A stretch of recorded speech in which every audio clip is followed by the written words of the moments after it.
ಮಾಡ್ತೀವಿ ಅಂತ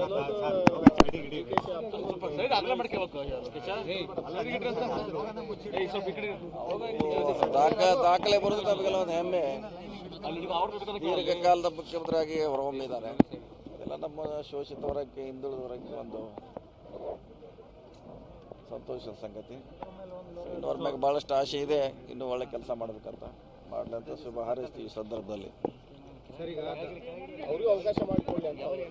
ನಮ್ಮ ಕೈಯಲ್ಲಿಲ್ಲ, ನಾವ್ಯಾರ ಕೈಯಲ್ಲಿ ನಾವೇನು ಮಾಡ್ಲಿಕ್ಕೆ, ನಮ್ಮ ಕೈಯಲ್ಲಿಲ್ಲ. ಯಾರಿಗೆ ಕೂಡಿಸ್ಬೇಕು, ಯಾರಿಗೆ ಇಳಿಸ್ಬೇಕು ಅನ್ನೋದು ನಮ್ಮ ಕೈಯಲ್ಲಿ ಇಲ್ಲ. ಮಾಡೋರು ಮಾಡಿದ್ರೆ ಅದು ಅವ್ರು ಬಿಟ್ಟಿದ್ದು.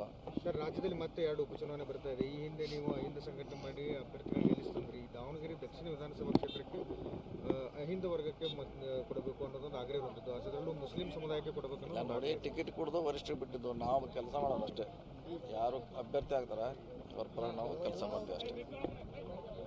ಓಕೆ ಸರ್, ಕ್ಷೇತ್ರದ ಅಭಿವೃದ್ಧಿಗೆ ಶಾಸಕರು ಹೆಚ್ಚು ಒತ್ತು ಕೊಡ್ತಾ ಇದ್ದಾರೆ. ಅದರಲ್ಲೂ ನಿಮ್ಮ ಇಲಾಖೆಯಲ್ಲಿ ನಮ್ಮ ಇಲಾಖೆಯಿಂದ ಹೆಚ್ಚು ಅನುದಾನ ಕೊಟ್ಟಿದ್ದೀವಿ, ಮುಂದೂ ಕೂಡ ನಮ್ಮ ಇಲಾಖೆಯಿಂದ ಹೆಚ್ಚು ಅನುದಾನ ಕೊಡ್ತೀವಿ. ಇಲ್ಲಿ ಸರಿ, ಬಳ್ಳಾರಿ ಗಲಾಟೆ ಸಂಬಂಧಿಸಿದಂತೆ ಆ ಫ್ಲೆಕ್ಸ್ ಹಾಕಿ ಜಾಗ ಇರುತ್ತೆ, ಅದು PWD ಇಲಾಖೆ ಜಾಗ ಅಂತ PWD ಇಲಾಖೆ ಅಧಿಕಾರಿಗಳು ಅದನ್ನು ಸರ್ವೆ ಮಾಡ್ಕೊಂಡಿದ್ದಾರೆ ಸರ್. ಹೌದಾ? ಈಗ ಎಲ್ಲಿ ಪೋಲ್ ಇದೆ ಅದೆಲ್ಲ ನಮ್ಮದೇ, ಅದೇ ಖಾಸಗಿ ಪ್ರಶ್ನೆ ಇಲ್ಲ. ಅದೇನು ನಮ್ಮ ಜಾಗದಲ್ಲಿ ಮಾಡಿದ್ದಾರೆ. ಸೊ ಅದು ಘಟನೆ ಆಗಿದೆ, ಆಗಬಾರ್ದಿತ್ತು.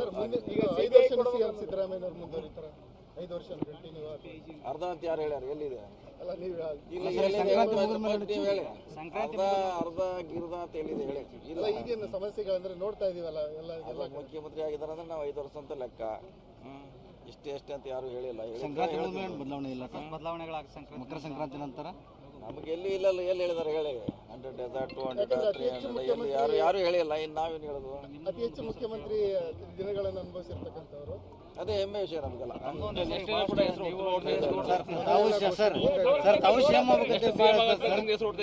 Okay, thank you.